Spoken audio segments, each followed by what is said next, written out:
Hello दोस्तों, स्वागत है आप सभी का आपके अपने परिवार एग्जाम फेयर तैयारी यूट्यूब चैनल में। और आज हम लोग होमगार्ड का यहाँ पर एनालिसिस, कट ऑफ और जो भी उसके लिए आवश्यक हो सकता है उस पर हम लोग यहाँ पर चर्चा करने वाले हैं। यह हमारी मित्र मंडली है, सभी के एग्ज़ाम अच्छे से हो चुके हैं। अब यहाँ पर हम लोग अपना अपना स्कोर और आपको जो आने वाले समय में जो आपकी इसकी कट ऑफ आपको देखने को मिल सकती है उस पर हम लोग यहाँ पर चर्चा करने वाले हैं। तो मिलते हैं हम अपने एक मित्र से जिनका नाम उन्हीं की मुझसे जानते हैं। बताइए भाई अपना नाम। भैया हमारा नाम नरोत्तम सिंह है बिल्कुल, और ईडब्ल्यूएस कैटेगरी से आता हूँ मैं। कैटेगरी बता दी भाई ने। अगला अपना नाम रंजीत कुमार है, अपन ओबीसी कैटेगरी से। OBC category. अगले भाई। मेरा नाम संस्कार सोनी है, मैं भी ओबीसी कैटेगरी से आता हूँ। हाँ, अगला भाई। मेरा नाम अंशुल कुमार है, मैं भी ओबीसी कैटेगरी। और मेरा नाम तो आप लोग जानते ही हैं, विकास चौरसिया है, कैटेगरी हमारी ओबीसी है। अच्छा, सबसे फर्स्ट चीज़ तो अपन लोग को अपने जो नंबर हैं वह बताना आवश्यक है। जैसे कि हमारे जो नंबर हैं वो हैं भाई 54 नंबर। भाई के नंबर कितने हैं? भैया हमारे 57 नंबर है। 57। कैटेगरी आपको पता ही है भाई के नंबर भाई की नंबर 60 है। 60। आगे 56 नंबर है। 56। भाई 50 नंबर। 50 नंबर। अब अच्छा, एग्जाम का इस बार का जो लेवल, अपन लोग होमगार्ड बनने नहीं जा रहे हैं, इसका भी ध्यान रखना। नहीं, वो तो क्लियर। होमगार्ड बनने नहीं जा रहे हैं नहीं, आईएएस बने भाई। काफ़ी वीडियो आप लोगों ने भी देखी होंगी, चाहे इंस्टाग्राम, फेसबुक या फिर यूट्यूब। भैया यहाँ पर जो यूपीपी 60,000 की भर्ती है या फिर इनसे पुराने वाले जो वहाँ पर यूपीपी हैं उनको भी भाई इतना डाउट आ रहा है कि भाई साहब होमगार्ड को अगर वो सल्यूट करें या फिर एसआई वालों को, क्योंकि एग्ज़ाम लेवल तो आया उल्टा। एसआई में इतना आसान उन्होंने रखा कि भैया हर कोई लड़का ये बोल रहा था कि जो एग्ज़ाम का बोर्ड होता है इसको पेपर बनाना नहीं आता, लेकिन जब होमगार्ड का दिया तो भैया हर जगह से केवल धुआं ही धुआं नज़र आया।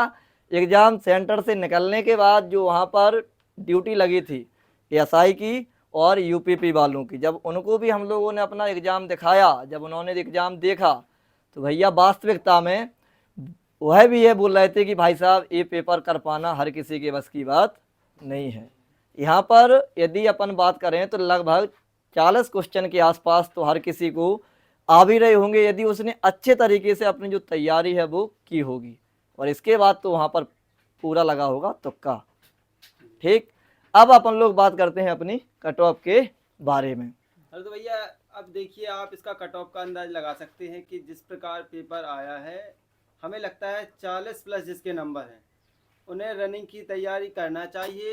जिनके 40 से 45 के बीच में नंबर है वो माने के फाइनल है। अच्छा। होमगार्ड नहीं, आप एक आईएएस ऑफिसर बन रहे हैं। बिल्कुल भाई, ये तो बात है भाई साहब, होमगार्ड पेपर निकाल पाना इतना आसान नहीं था। नहीं, एक आप आईएएस बने। हमने घर पे आके देखा होमगार्ड का पेपर, तो मेरे बड़े भाई गए थे यूपी पीसीएस 2018 का पेपर देने, तो उसमें 2014-15 की जो करंट आई वो पीसीएस की करंट है। बिल्कुल, भैया उन्होंने भी आपको बताया होगा कि भाई किस तरीके से जो एग्जाम आया वास्तविकता में यह रियलिटी है। तो हमने आयोग से बात की तो आयोग ने बताया कि आप जाने किस भ्रम में चल रहे हैं, हमें एसपी, डीएसपी, आईएएस, आईजी बनाना है आपको। अच्छा। हमने कहा, भैया तो बड़ी बात है। ये होमगार्ड वाला मतलब ये होमगार्ड बनाना नहीं चाह रहे थे, है ना। वो कह रहे हैं कि और बच्चे- एसआई वाले की अगर अपन बात करें तो उसमें उन्हें- क्या उन्हें था। कांस्टेबल बनाएंगे वो कह रहे अच्छा, एसआई वालों का मतलब हाँ। डिमोशन और होमगार्ड वालों का हैं। प्रमोशन होना है। प्रमोशन। क्या बात है भाई जी, साहब। जी, इन्हें आईपीएस की रैंक में भेजा जाएगा। अच्छा। यूपीपीसीएस से निकाल। तो मतलब जो ये नंबर हैं, अब बात करें अपन लोग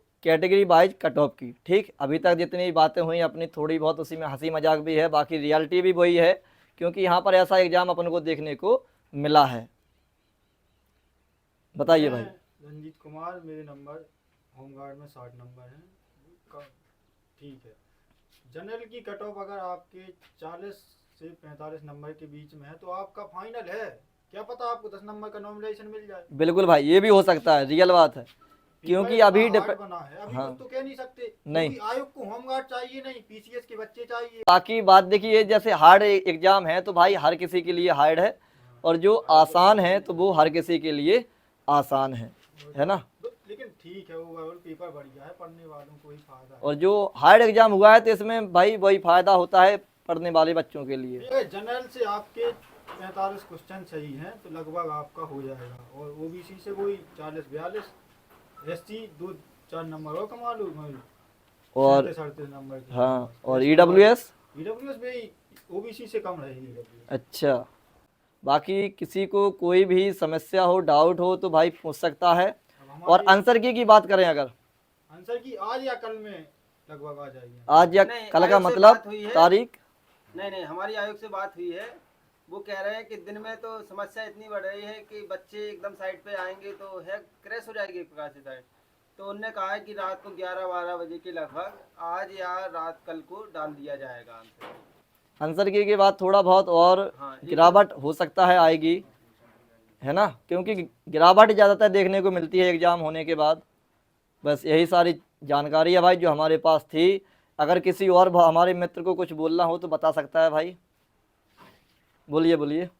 मेरा नाम संस्कार सोनी है। मैंने भी 27 की पहली शिफ्ट में यूपीएससी का वो पेपर दिया था। मेरे नंबर 56 बन रहे हैं। मैं सभी से यही कहना चाहता हूँ कि जो ओबीसी कैटेगरी वाले बच्चे हैं उनके अगर 40 से ऊपर जिनके नंबर बन रहे हैं तो उनको फिजिकल की तैयारी करनी चाहिए, और 45-46 मतलब 50 के अंदर ही आपका ओबीसी वालों का फाइनल हो जाएगा।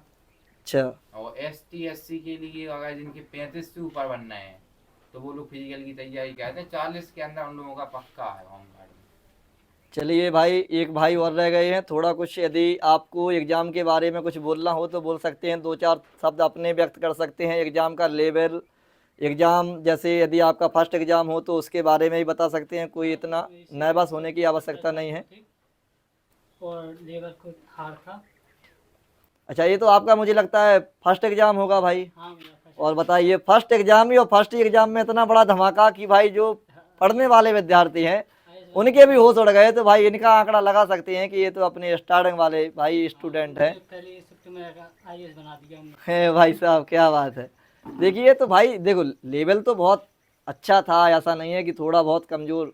क्योंकि भाई जब उन्होंने हमारे क्वेश्चन में, उसमें एग्ज़ाम में एक क्वेश्चन पूछा था कि मेघालय की सीमा की लंबाई जो कि बांग्लादेश से लगती है, मेघालय नहीं मिजोरम था शायद, मिजोरम वाला क्वेश्चन था भाई हमारी सब्जेक्ट में। इतना बेहतरीन क्वेश्चन कि भाई 384 थी शायद। यूपीएससी वालों को भी नहीं आया। यूपीएससी वाले भी जो भैया उसका तैयारी शायद करने, आंसर 384 था। नहीं 318 था उसका शायद। और कुछ अपने क्वेश्चन बताइए थोड़े बहुत। ऐसे ही एक हमारे पेपर में भी क्वेश्चन आया था 25 की सेकंड शिफ्ट में कि 2001 में जो गुजरात में भूकंप आया था, हाँ हाँ, अरे वो भाई किस तारीख को आया था। अब हमारी डेट ऑफ बर्थ ही 2005 है। समस्या तो यही है, 2001 में अगर हमारा जन्म हुआ हो, अगर हम गुजरात के निवासी हों, तो मुझे पता हो कि गुजरात में भूकंप कब आया। नहीं, एक वाले को भी पता नहीं रहता। ये पता रहेगा केवल उसको जो कि हाई स्कूल इंटर में हो, लेकिन वो एक्टिव हो हर जगह से, जी जी। ऑल इंडिया की उसको जानकारी होनी चाहिए। लेकिन आज के समय में इतने विद्यार्थी एक्टिव नहीं है। अगर वो हाई स्कूल का है तो भाई उसके लिए हाई स्कूल का ही इतना कोर्स भाई वो रहता है ओवरलोड, वो तैयार नहीं कर पाता। अभी हम दोनों भाई एसएससी जीडी का एग्जाम दे के आए हैं। हाँ, तो एसएससी ने भी इतनी हार्ड जीएस नहीं पूछी जितनी यहाँ पर हार्ड में आई हम थी। बता बिल्कुल दिवस मिली है, इस बिल्कुल प्रकार आए कि हमने दिवस पढ़ा अंतर्राष्ट्रीय, राष्ट्रीय दिवस पढ़ा। बिल्कुल। क्या अंतर्राज्यीय दाद दिवस कब मनाया जाता है? भाई साहब बहुत अंतर्राज्यीय, मैंने तो मतलब अंतर्राष्ट्रीय दिवस राष्ट्रीय भी। पढ़े थे। देखिए एक चीज तो भाई मुझे भी देखने को यहाँ पर ऐसी मिली है कि जैसे अपन लोगों ने जितनी भी तैयारी अभी तक की हुई है, यहाँ पर लगभग हाई स्कूल इंटर हुए सभी को 4-5 साल तो हो ही चुके होंगे, और मेरे तो और ज़्यादा हो गए हैं। नहीं, आपकी तो ऐसा- पंचवर्षीय पूर्ण हो चुकी है। हाँ वही और ज़्यादा ही हो चुका है। हमारे 19 भाई में, की पंचवर्षीय हो चुकी है। 2019 में मेरी इंटर हुई थी, 2019 में। तो आंकड़ा आप लोग अपने आप से भी लगा सकते हैं। बाकी आगे का जो अपना प्रोग्रेस है तो भाई इतने, देखिए अपन लोग आखिरी लिस्ट में रह गए हैं। बाकी ठीक है, कुछ भगवान की कृपा जब होगी तो हो जाएगा, नहीं होगी तो कोई बात नहीं। आगे अपन जो अपना संघर्ष है वो तो लगातार हो ही रहा है। लेकिन यहाँ पर होमगार्ड के एग्ज़ाम ने वास्तविकता में भाई साहब इतना बेहतरीन कि कुछ पूछो ही मत। मैंने आपको बता भी दिया कि वहाँ पर जो एसआई थे, यूपीपी वाले थे, या कोई भी हो, यदि आपने वह एग्ज़ाम किसी को भी दिखाया हो तो भाई साहब अलग ही लेवल का था। ये तो बात मैं है। सेंटर पे पहुंचा। हाँ, मेरा आधार कार्ड थोड़ा पुराना था, तो कह रहे भैया आईडी और कोई लाओ। हमने भैया वोटर आईडी थी तो 2 वोटर आईडी थी, सरकार ने 2 बना दी थी तो वो कैंसिल हो गई। क्या और कुछ हमने आधार ही है, और क्या पैन कार्ड, हमने पैन कार्ड में वही फोटो है। तो हम पासपोर्ट लेके गए तो वो कह रहे भैया कितने से आए तुम? क्या कह रहे हैं भाई साहब? इसके जो कहा है हमने कि आप साहब दरोगा जी आओ, आपको पता हो नहीं जो कहा है। तो कह रहे आप कितने का है नौकरी? हमने नौकरी होगी कुछ नहीं कहते, बेरोजगार है। क्या आपने कहा कौन हुआ जो पासपोर्ट? हमने की इच्छा तो थी विदेश जावे की, अच्छा। लेकिन आज अगर होमगार्ड बन गए तो जा सके, हाँ हाँ। नहीं तो नहीं जाए। अच्छा, मतलब होमगार्ड की जॉब करने के बाद आपको विदेश जाने का सपना भी है? वही वही। वाह भाई साहब, क्या बात है। नहीं, होमगार्ड थोड़ी है ना, हम हाँ। पीसीएस अधिकारी बन रहे ये हैं। बात तो मैं भी भूल गया भाई कि एग्जाम में इतना हार्ड लेवल का आया कि भाई कुछ बता समस्या ये सलूट किसे करें। हाँ, ये भी बात है भाई। चलो बढ़िया है सब, ठीक है। ठीक है यह भैया। है आप सभी को जो हम लोगों का थोड़ा सा रिव्यू, हंसी मजाक, कट ऑफ जो हम लोगों ने बताई है, यह आपको कैसी लगी कमेंट बॉक्स में अपना एक अच्छा फीडबैक जरूर बताएं। और यदि बुरा आपको कमेंट करने की इच्छा भी हो तो भी ना करें, नहीं तो वो हम हटा देंगे हम लोग। यदि आपको लगता है कि हमारा हो जाएगा तो आप दौड़ो। बिल्कुल। तो इसमें होमगार्ड में फेल होने का क्राइटेरिया कैसा है?